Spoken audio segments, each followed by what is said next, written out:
Hi guys, welcome back. We're working today on a 2013 XC90, that's the one with the black and silver engine cover. Slight redesign, and I need to change the manifold absolute pressure sensor, the MAP sensor. Now the sensor itself is down there.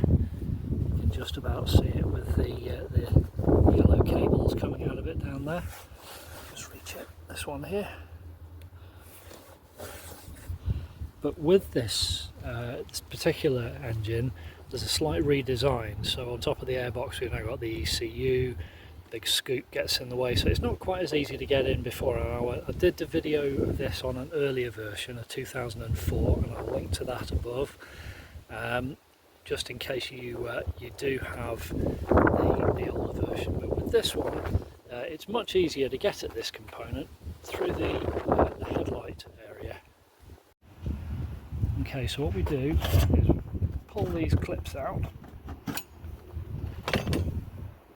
then the whole headlight assembly pulls forwards.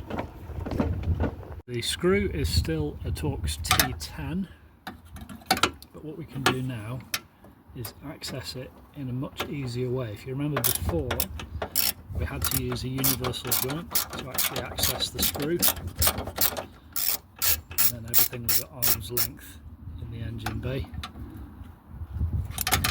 The slight redesign makes this whole thing a lot easier.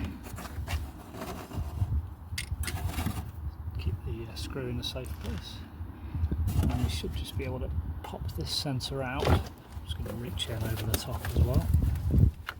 There we go. And that then comes out through here. Press that clip there to remove the cable from the end. This will probably be a bit stiff, and you might need to reach in as we did before just to help it along. There's the sensor. You can see what goes on with these. They get damaged. This one here is quite badly damaged, in fact.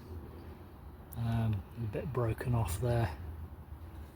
This has been forced back in. Anyway, sensor certainly long overdue for replacement. So, fresh one going in.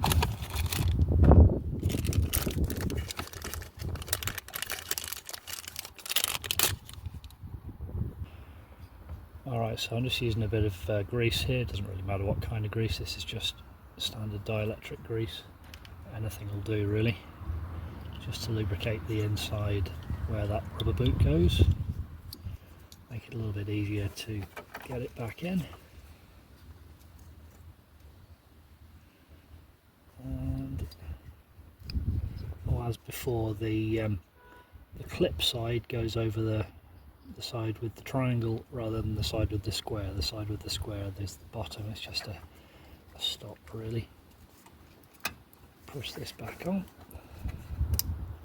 hear the click, nice and tight, and then this just feeds back in. Again, I'm going to reach over the top, steer that from the back and also the front. There we go.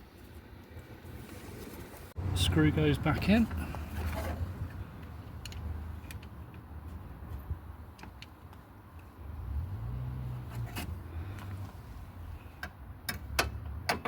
And back in with the Torx T10.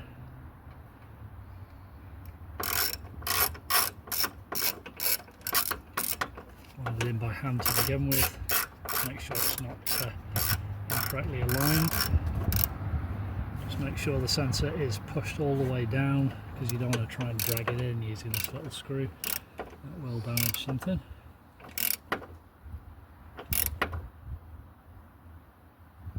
And there we go, job done. Headlight goes back in.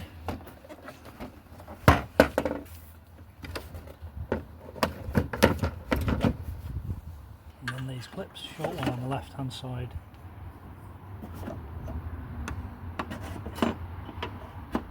long one on the right hand side,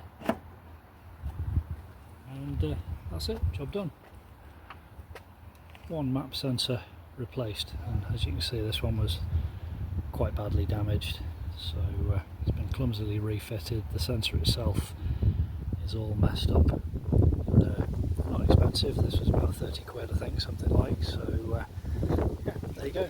I will link again, as I say, in the description to the original video, which had to be accessed in through this way, but this is the later. So the earlier one was 2004 model, this one's a 2013, so the production run of the Mk1 went from 2002 to 2014, and this is one of a number of design improvements with the later generation. So there you go, hope that's been helpful. Take it easy, and I'll see you next time.